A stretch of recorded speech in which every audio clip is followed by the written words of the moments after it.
was Grace's initial impression of her late husband's gardening skills? How did Abraham and Grace's relationship evolve over time? Describe the symbolism of the dandelion in Grace and Abraham's relationship. How did Grace and Abraham's children contribute to the garden? What realization did Grace come to about mortality after Abraham's passing? How did Grace's attitude towards the garden change after Abraham's death?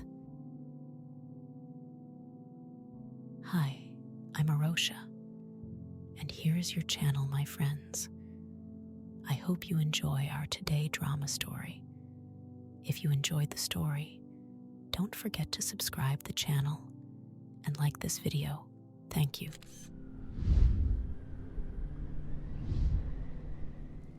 My late husband never did give me his green thumb. I remember when we first met, I was amazed at his ability to coax life into blighted tomatoes, pray seedlings into sprouting in lackluster soil, and convince frost-bitten blueberry bushes to produce gallons. My late husband grew up on a ranch in southern Texas, and his sweet drawl and lazy eyes persuaded me to have not one and not two, but 3 drinks with him that sleepy summer night in Alabama. He was visiting the University of Alabama, where I was a student and had lived all my life. And by the 3rd date, he was sitting on my parents' front porch, drinking my mama's sweet tea and telling her how to best keep her dahlias from the vicious aphids that they seemed to succumb to at least every other year. After he left, my mama turned to me and pronounced him a keeper, and that if you don't grab onto him and never let you, I sure will, sugar. My daddy had laughed, but he was just as seduced as I was by Abraham's firm handshake and careful way he handed my mama flowers he had picked himself on the side of the highway coming into town. On our wedding day, Abraham made me my bridal bouquet out of Queen's Anne lace and baby's breath that he grew himself. And in the middle, where it would be hidden for pictures and for my eyes only, a tiny dandelion. He called me his dandelion because of my yellow hair, and because although I thought I was quite ordinary and insisted upon it, he thought me to be absolutely beautiful and dedicated himself to proving it to me. Our first home was a tiny 2-bedroom stucco building in Mississippi, where the heat stuck my hair to my forehead and made Abraham install a cold shower outside, hidden from our neighbors by a gauzy curtain. There was barely enough grass next to our cinder block front stoop to require a lawnmower, and it only took 3 steps to cross from our back door to our neighbor's fence. But Abraham was a magician. Within 6 months, the cinder block was removed, and we had a wooden porch with a swing and hanging ferns to create a private oasis where we could sit and talk late into the night and not be distracted by the sharp cut of headlights on the street. Our meager front yard was transformed into miniature raised beds, where Abraham would spend his evenings after getting off work at the steel factory, cultivating carrots, tomatoes, peppers, and 1 year, a watermelon bigger than my head. He grew cilantro, oregano, thyme, and basil, and in our backyard, he planted an apple and pear tree, and in their shade, raspberry and blackberry bushes. In the summer, our house would stand out from the rest like an explosion of tie-dye in a sea of khaki fatigues. A hippie snuck into an officer's ranks. I was desperate to be able to help Abraham tend to our little paradise, but whenever I tried weeding, I would accidentally pull up his carefully tended shoots. When I tried to help him seed, I crowded them too close, and a season of sweet peas was lost. One day, After I had succeeded in yanking an entire tomato plant out of the ground while attempting to just harvest one, Abraham snapped at me that I must have the opposite of a green thumb. "You have a black thumb, Grace. You're not to touch a single plant until it is out of the ground." I was disappointed by my failure, but also secretly relieved.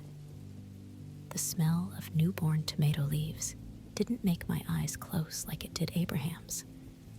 The feel of soil under my hands made me feel itchy, whereas my husband reveled in it.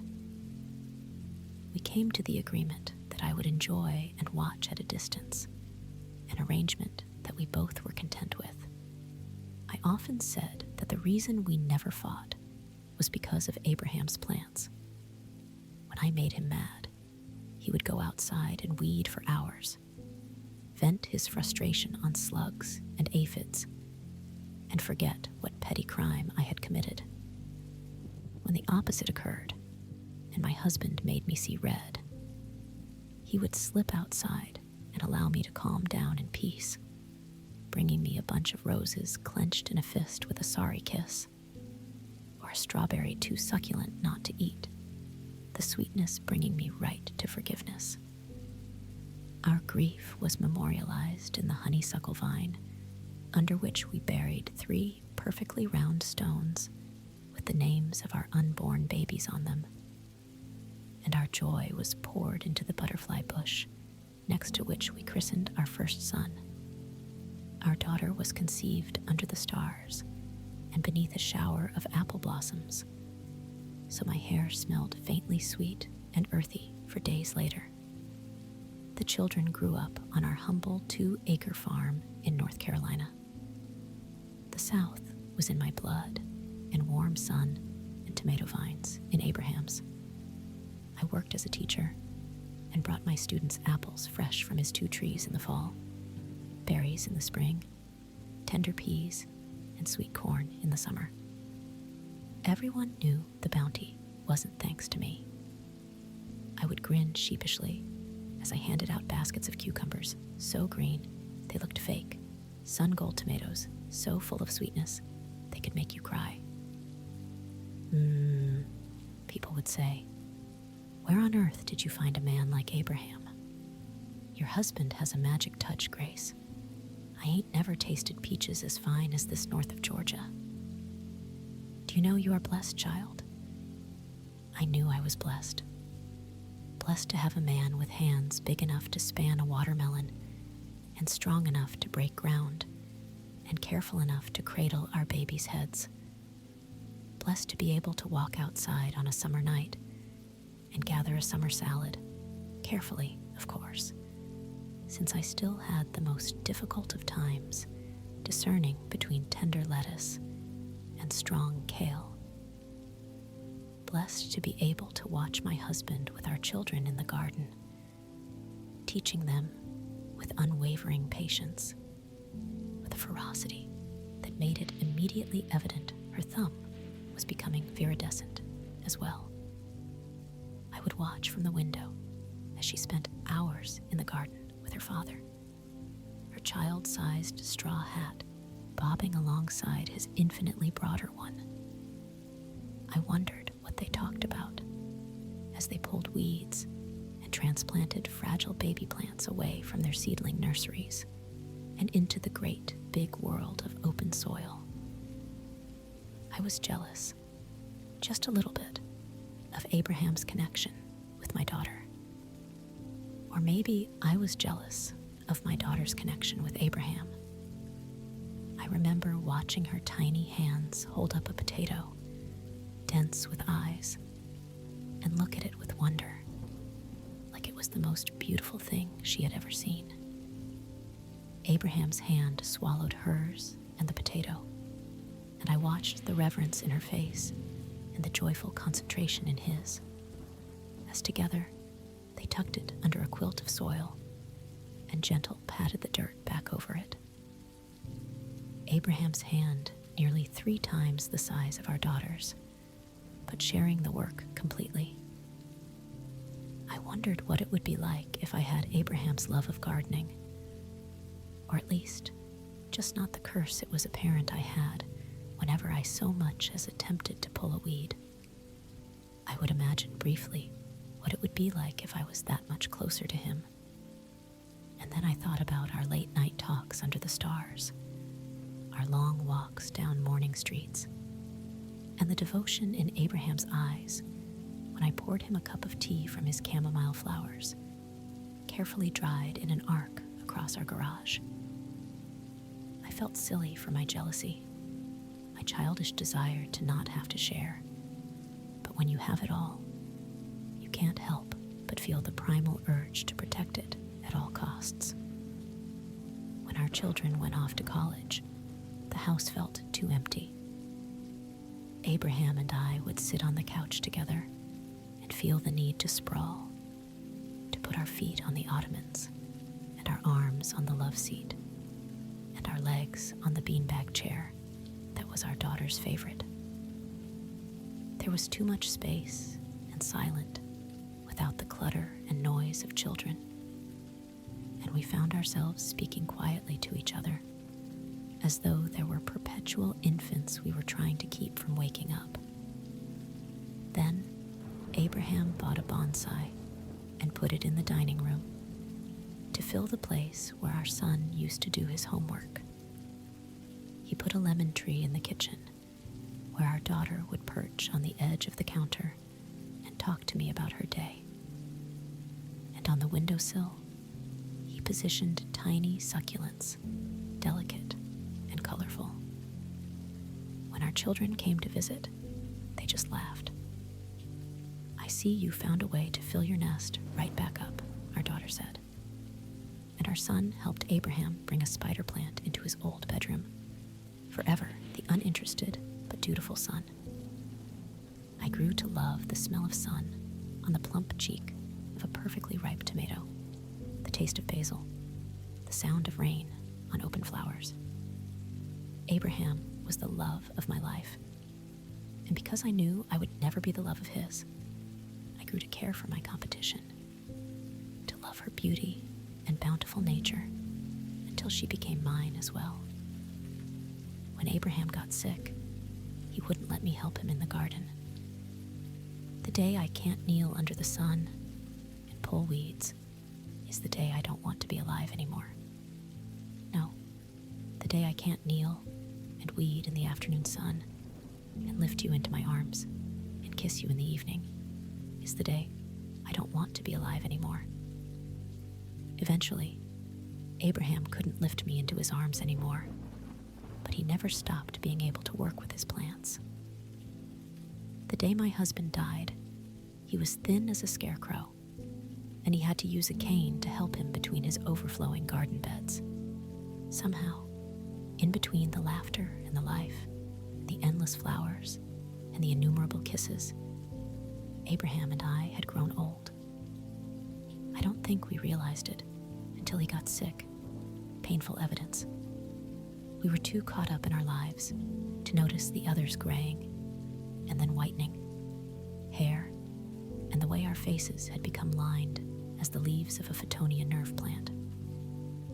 One day, we woke up and barely recognized the face on the next pillow. And yet somehow, at the same time, Abraham was still more familiar and comforting to me than the sound of my own breath falling asleep. Plants live and die and bloom and wither with the cycles of the seasons. But we are anomalies. It takes so many springs and summers and winters for our spines to curve, our skin to grow fragile as tissue paper. It takes so long for us to find out we are impermanent that by the time we realize it, there is hardly any time left.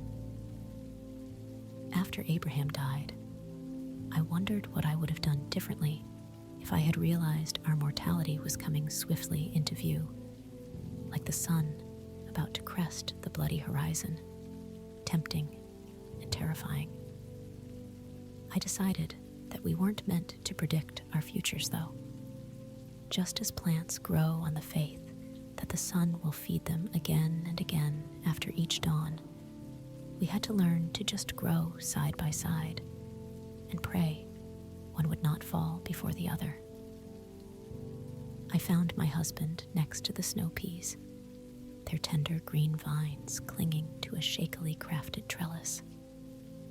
I knew he would be in the garden somewhere, but I hadn't expected the spray of nasturtium flowers across his chest, the sweeping bow of a sunflower gracing his forehead, or the thicket of strawberries sprung up around his ankles. It was almost as if the garden was swallowing him up, like if I had been a second later, he wouldn't be there at all. I felt almost guilty when they took him away, like I was stealing him away from the resting place he was meant for. The leaves in Abraham's garden shivered, and petals fluttered to the ground. I whispered an apology. He was mine too.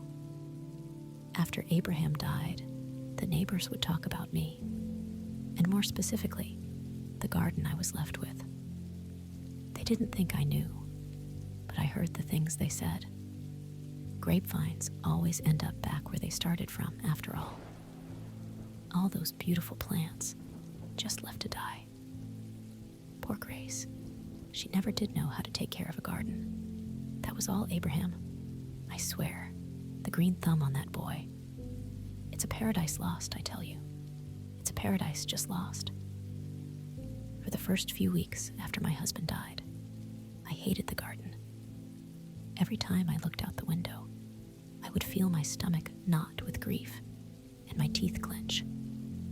Watching the tomato plants slowly yellow, the weeds begin their stealthy invasion, and the flowers curl into themselves. I hated their dependence on Abraham. I hated how painfully evident it was that they could not live without him, and how completely terrified I was that I couldn't either. Eventually, I grew more sympathetic. One morning, nearly a month after my husband died, I found myself unable to open a jar of jam. I set down the jar, my hand shaking, and found myself looking out the window at the drowning garden. Tears came to my eyes and streaked silver down my cheeks, unexpected and breathtaking. After that, we grieved him together. On the porch Abraham built for us, I would sit for hours, pretending I couldn't feel the neighbors' eyes on me. I know they thought I was a crazy old woman, that they pitied me and my loneliness and my incompetence to save not only my husband, but all that he had created as well. I wasn't lonely. Abraham was in the soil he tilled, in every seed he sowed, in each tiny yellow dandelion that he planted the walkways with. Abraham's smile was in the curling necks of summer squash, in the braces of peaches hanging heavy from the trees. 2 months after my husband died, the weeds went away overnight. The plants went from yellow to the most shocking shade of green imaginable. The soil was black as night, and I could have fed an army in succulent ground cherries alone. The neighbors whispered, "Praise the Lord, she figured it out after all." On the porch, I sat peacefully and smiling and watching paradise bloom before me once again. "Thank you," I whispered in the wonderful face of the summer sun, and I heard his answer in the sweet hum of bees, drinking sweet nectar from the eternal flowers. Today's story is over. I hope you enjoyed listening to this drama story. Thank you for being with us so far in the video. I am waiting for you in the next video.